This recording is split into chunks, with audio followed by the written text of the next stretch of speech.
Olá, você, amigo, amiga do programa.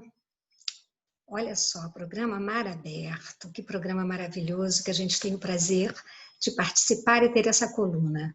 Eu sou a professora Edna Raquel Hagman, o nosso papo, como sempre, direitos humanos. Olha só, nós temos falado, dando sequência a uma trilogia de direitos humanos. No programa passado, nós falamos sobre a liberdade.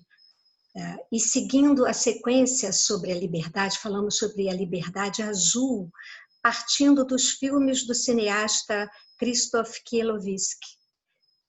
Ele trabalhou essa trilogia, a liberdade azul, a igualdade branca, a fraternidade vermelha.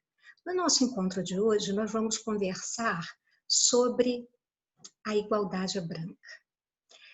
E me pareceu muito interessante trazer para vocês o caput, nós chamamos de caput, na verdade, é a cabeça do artigo 5º da nossa Constituição brasileira, que dispõe expressamente: todos são iguais perante a lei, sem distinção de qualquer natureza, garantindo-se aos brasileiros e aos estrangeiros residentes no país a inviolabilidade do direito à vida, à liberdade, à igualdade, à segurança e à propriedade nos termos seguintes.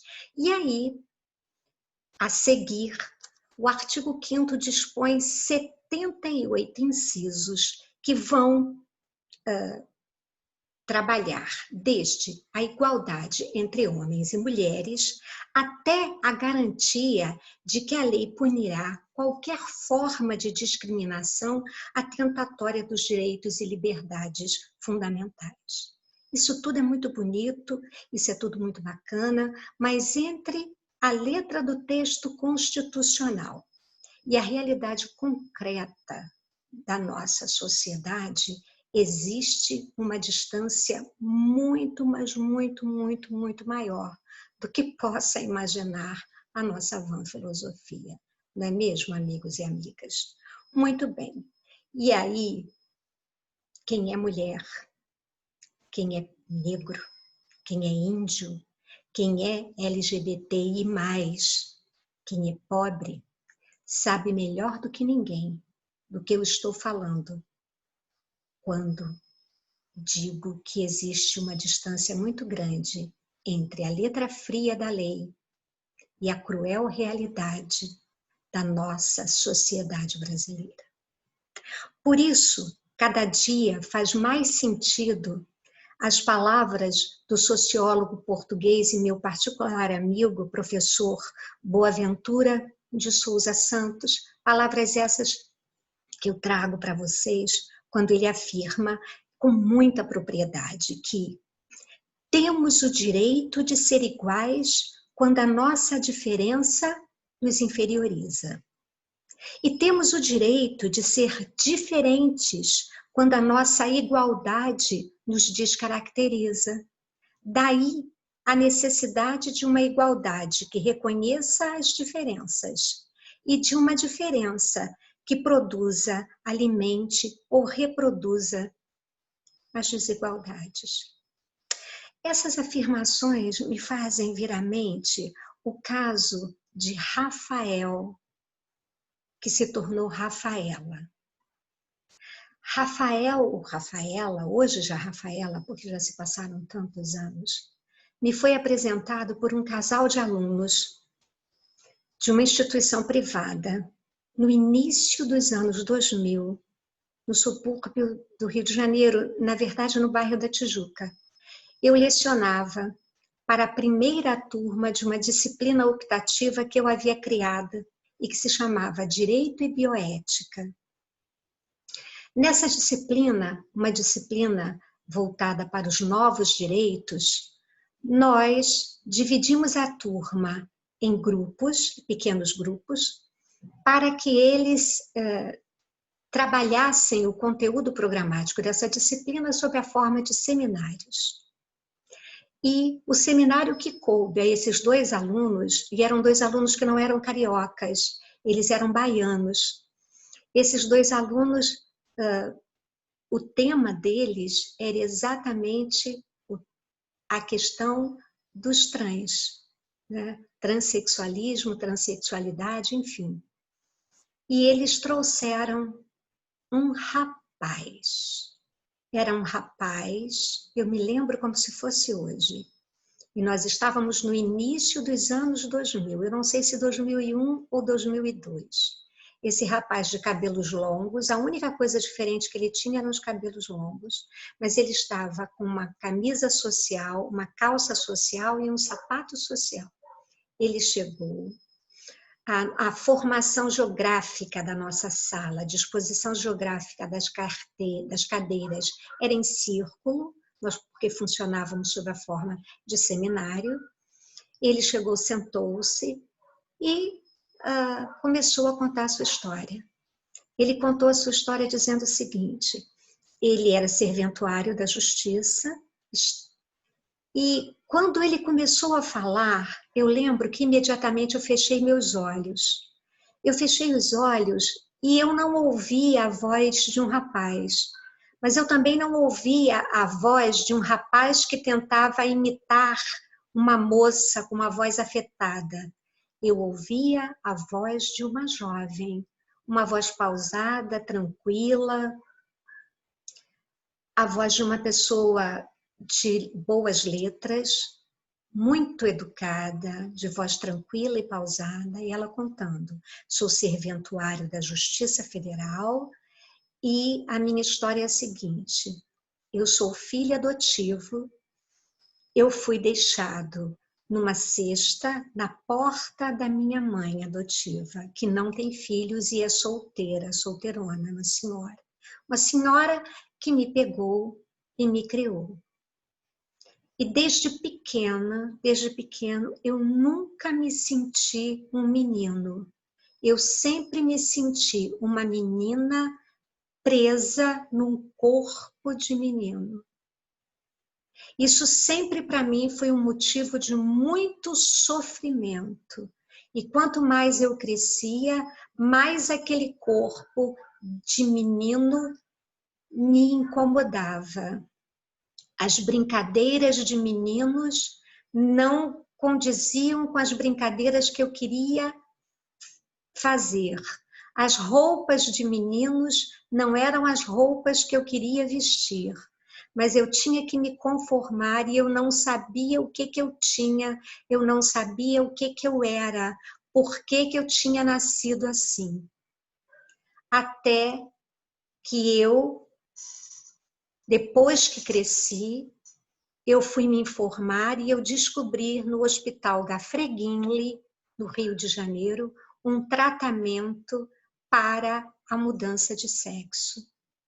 Eu esperei fazer 18 anos, eu tendo meu próprio emprego, eu sou concursado, e tendo meu dinheiro, eu me inscrevi, isso início dos anos 2000, eu me inscrevi, estou fazendo o acompanhamento psicológico, enfim, e físico, durante 2 anos, e eu já estou na fila, e esse rapaz devia ter uns 23 anos. E eu já estou no final do tratamento e já estou com a minha cirurgia marcada. Eu me visto como homem e eu só vou assumir a minha personalidade real e verdadeira de mulher depois que eu fizer a minha operação. Durante todo o tempo que aquele rapaz, né, estava falando, eu fiquei com os meus olhos fechados. Mas não era um rapaz que eu ouvia uma jovem presa num corpo que não era seu, um corpo de rapaz. Quando ele terminou de falar, quando o Rafael terminou de falar, os meus alunos, então, o meu aluno pôde falar, ele falou: professora, nós fazemos estágio na Defensoria Pública e o caso de Rafael é o primeiro caso no Rio de Janeiro de uma autorização para a mudança do registro civil antes da realização da operação.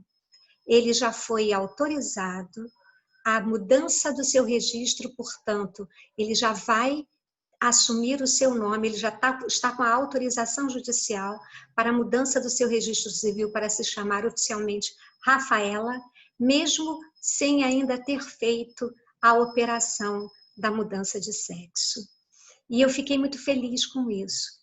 De lá para cá, muita coisa já passou. Eu não sei o que aconteceu com Rafaela, que caminhos, que estradas, o que fez da sua vida aquela criatura tão especial, tão educada, tão firme em seus propósitos. O que eu sei, meus queridos, é que, infelizmente, o nosso país, em termos mundiais, continua sendo um dos países que mais maltrata, que mais desrespeita, que mais violenta, que mais mata pessoas da comunidade LGBTI+.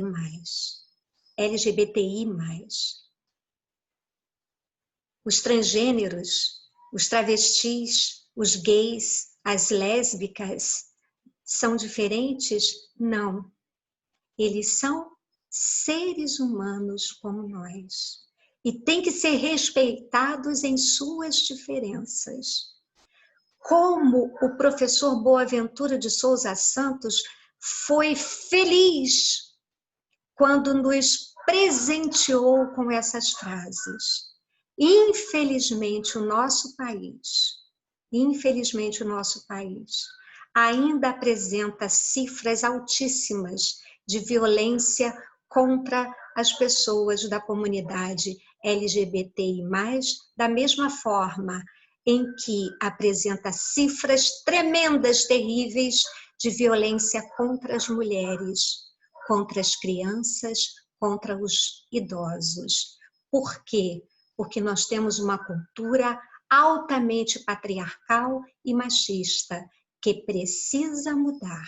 E só vai mudar, primeiro, na medida em que nós reconheçamos que somos uma sociedade machista. Segundo, ao reconhecer o nosso machismo, tratemos de jogá-lo no lixo. É por isso que temos o direito de ser iguais quando a nossa diferença nos inferioriza. E temos o direito de ser diferentes quando a nossa igualdade nos descaracteriza. Rafael nasceu como homem. Ele fez o levantamento lá no Hospital Gafreguinli de toda a sua carga genética. E ele descobriu, fazendo o levantamento do seu genoma, que muito provavelmente a mãe dele, no meio da gestação, deve ter sofrido um trauma muito violento que fez com que ela tenha sido provocado uma descarga de hormônio feminino muito grande. Essa descarga de hormônio feminino muito grande afetou aquele nascituro, aquele bebê que estava sendo gestado para ser um menino, mas acabou saindo com características e com vocação feminina. A sua alma nasceu feminina em função desse tremendo trauma, muito provavelmente de uma gestação que foi indesejada, de um pai que a abandonou, que não assumiu essa paternidade e que levou a que ela tivesse, coitadinha, que abandonar essa criança logo após o nascimento. Essa foi a história de Rafael. Por isso, de todas as cores que existem no painel do arco-íris, a cor branca é a que representa a igualdade, porque é a soma presencial de todas elas. A igualdade é branca porque reflete todas as cores. O homem, a mulher, o ser, o não ser, o igual, o coerente, o que aceita. Não temos que nos tolerar, temos que nos aceitar.